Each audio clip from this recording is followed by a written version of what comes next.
Hello students, welcome to Veranda IAS. From the current affairs of economy, in this session we are going to discuss about National Mission on Edible Oils, oil palm. The learning objective of this particular session will be to discuss the objectives of National Mission on Edible oil palm, that is NMEO-OP.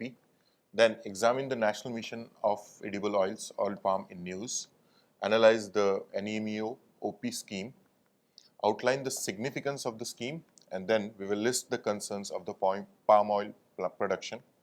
Then we will explain the way forward. So let's begin first by understanding the objectives of National Mission on Edible Oils and Oil Palm. So the first important objective is to become self-sufficient in the edible oil by harnessing domestic edible oil prices that are set by expensive palm oil imports. Now, oil is something which is very important, and edible oil, it is very important because in India or in any other parts of the world, the oil is the basic thing that is required to cook the food. So in a way, at present situation is like we have to import a lot of palm oil from other parts of the world because the edible oil that we produce and the demand of it do not match.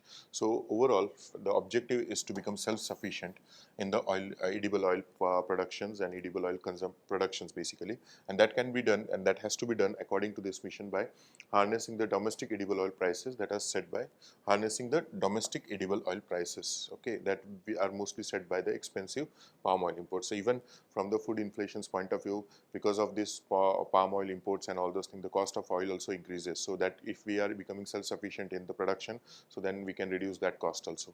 Further, by 2025-26, increase domestic palm oil output by 3 times to 11 lakh metric tons. So that is the target, and what you can say the figure times. So it is to increase it in 3 times. So that to level of the 11 lakh metric tons. Fine. So these are the two objectives: to become self-sufficient and to increase the output 3 times by 11 lakh metric tons. So with that, let's move on to see what the news was all about it.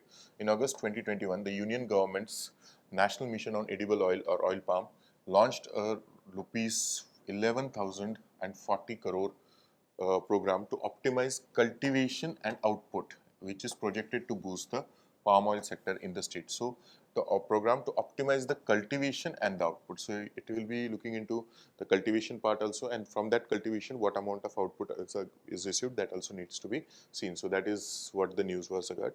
The government has approved or launched the mission. While the initiative is appealing to both farmers and the refiners, it is also it has the potential to revitalize the estates of Oil Palm India Limited and the Kerala Plantation Corporation. So this is also one of the important thing that was in the news. Now further, because India is significantly reliant on the imports of crude and refined palm oils, industry participants feel that present development would be extremely advantageous to the sector. So present development, why it will be extremely advantageous? Because simply see, farmers will also benefit, and then again there is a requirement, we have a demand and supply loopholes in terms of that, so we have to import. So if we reduce the imports, then it will be advantageous to the sector, the oil sectors basically, edible oil sector. Now let's see the scheme. Now it is a new centrally sponsored scheme. National Mission on Edible Oils or Oil Palm has been established. So this mission has been established. So by 2025-26, an additional 6.5 lakh hectares of palm oil land would be available. So that is about the scheme, first point about the scheme. So further, by 2025-26, the area under palm oil cultivation, will have increased to 10 lakh hectares.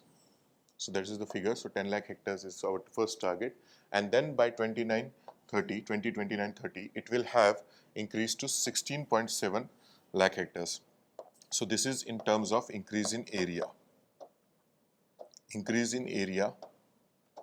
of the palm oil plantation, and because of that again the output will increase. Farmers of palm oil will receive financial help as well as payment based on pricing and viability calculation. So they will be receiving the financial help to boost that, because again this will be new one. There are already palm oil plantations in India, but to increase that, so you have to provide the financial incentives and help and all those things. So the farmers who are doing, so they will be doing, and the pricing will also be there, which will be based on the viability calculations. Further, the viability formula is the form of minimum support price mechanism that government would set at 14.3% of the price of the crude palm oil. So this will assure a stable income and guaranteed income to the farmers who are growing the palm oil. It is expected to rise to 15.3% in the future. So that is another important point. So this is like a factual information. So from 14.3% they will increase it to 15.3%, and this is just like a minimum support price that we have for the other crops. Now, the other major area of the strategy is to significantly expand input intervention assistance. So, input intervention assistance means what? Like whatever the things that are required for cultivation of the palm oil, that will obviously be provided, and that is the strategy that will be formulated. Replanting ancient gardens will receive special attention in order to revitalize them. That will help a lot again in the times to come. Okay, so with that, let's move on to the significance of the same scheme. Now, first significance is that it will increase the farmers' income. Now, obviously, we have the object target of doubling the farmers' income by 2022. So, this again will contribute in increasing the farmers' income. And again, increasing the farmers' income basically means we are able to solve a lot many problems which are associated with farming and agriculture in India. Because farming in India is not considered to be that profitable, and farmers are like from farmer suicide to other issues there. So if we boost the farmers' income by new methods and new technologies or new type of plantations, then it is going to be very beneficial in the times to come. So it is planned to incentivize palm oil production, reducing reliance on imports and allowing farmers to profit from the enormous market, because this market is significant. Like right now, whichever the crops we are growing, so there is a market for that also. But the market of edible oils is like we all know because we use the edible oils. So the market is huge, but the demand is less, supply is less. So if we increase it on supply side, and the demand which is going to be continuous one, like it is not going to reduce in any form.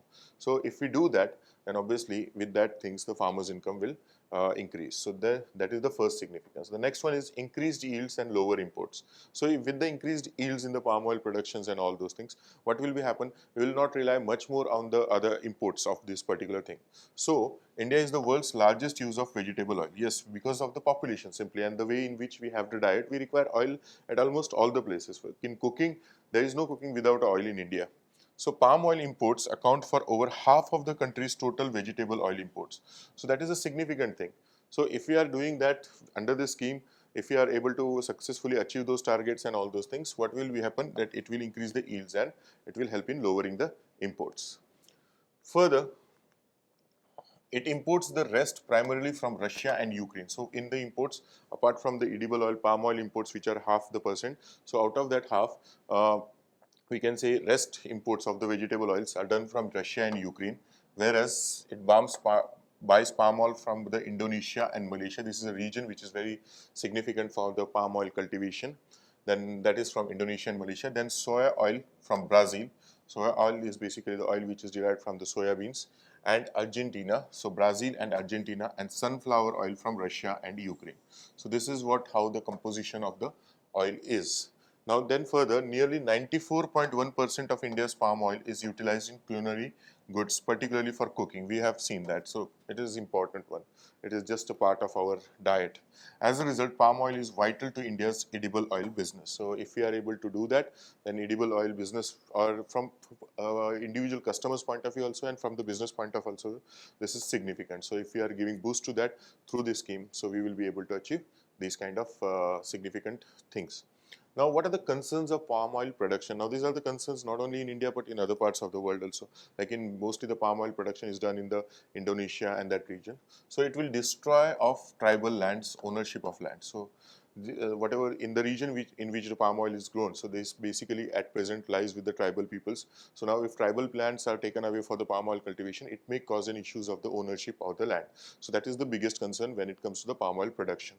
Now, the second is wildlife threat, destroy the wildlife habitat. Now, this is the threat which has been seen, or which has been the impact in the other countries like Indonesia. So, where because of the palm oil cultivation, they have destroyed the biodiversity in that region, and wildlife has been threatened a lot. So, that is another concern. Then further, palm oil is an invasive species, interferes with the ecosystem. So, it impacts palm oil's cultivation itself impacts the other species which are there in that region. So it is an invasive species. So that's why that is again a concern, because it may lead to certain impacts on the biodiversity of that particular region. So that is the third concern of the palm oil production. And then we have use of pesticide, which is required, and that may cause an health concern. So these are all the important concerns when it comes to the palm oil production. So now what is the way forward? Now let's see oil seeds native to India. Now there are some oil seeds, for example groundnut is there, which is native to it. India, or even if we can say sunflowers and all those things, which can we have the capacity that we can increase their productions and all those things. And by that productions, if we are able to do that, then obviously we will our reliance on the palm oil will be reduced, and if that is reduced, then our imports obviously will be reduced. So the point, oil seeds native to India and adapted to dryland agriculture might benefit from comparable subsidies and assistance. Okay, so these will benefits from particularly from if you have to go ahead, allowing India to become self-sufficient without relying on the palm oil. So this is important. Again, see, if you are using the natives, so native species and all those things, native oil seed species, so then in that case, and if you are boosting them, and how you can boost them? By giving assistance and the subsidies on their productions and all those things. Are you giving them certain assurance out to the farmers that you will receive certain kind of income, basic income on these crops and all those things. So that could reduce the reliance on the palm oil, and once the reliance on the palm oil is reduced, then obviously what is going to happen? Our imports will reduce. Further, growing palm oil on agricultural land might be solution if farmers are ready to do so and the government provides incentives. So that is again, that is possible. So even today we can grow the palms trees and palm oil trees basically on the agricultural land. But again, we have to provide the incentives for that, and if the incentives are provided by the government for their cultivation, then farmers may adapt to do so. So that is one important point. And then finally, the success of the mission oil palm will be determined by the crude palm oil import tariff. So whatever the tariffs are there, so whatever crude or palm oil that we import, whatever the tariffs that are put into, like if Indian government has to restrict the import of the palm oil, then it can put the tariff, or even if it does not want to restrict, then it can reduce the tariffs. And it depends again on the other countries also, how much they are providing the tariff, what are the tariff rates and all those things. So if all these three things are done, then what we can say is simply the edible oil imports or the dependency on the palm oils can be reduced significantly, and we would be able to address the concerns which are there with the palm oil cultivation. Further, it was proposed in 2012 that the import tariff be raised anytime the price of crude palm oil fell below US dollars, almost 800 US dollars per ton. So if it is reduced, then the tariff will be raised, right? Then because tariff is raised, then what will happen? The import will be reduced, and if the imports are reduced, then it will give boost to the Indian oil sector or Indian seeds and all those things. The changes that this crop has brought to the lives of farming communities in Andhra Pradesh can be replicated in other prospective states as well. So that is again significant from the farmers' point of view. It has helped a lot to the farmers from the Andhra Pradesh. If that is replicated in rest part of India, then it can work there also. This crop will get push it needs across India if there is a solid and stable long-term policy framework in place. So whenever new crops or these type of crops have to be given the incentives and given the incentives and all. So what happens in long term? What happens in long term is that farmers adapt that, because farmers adoption is there.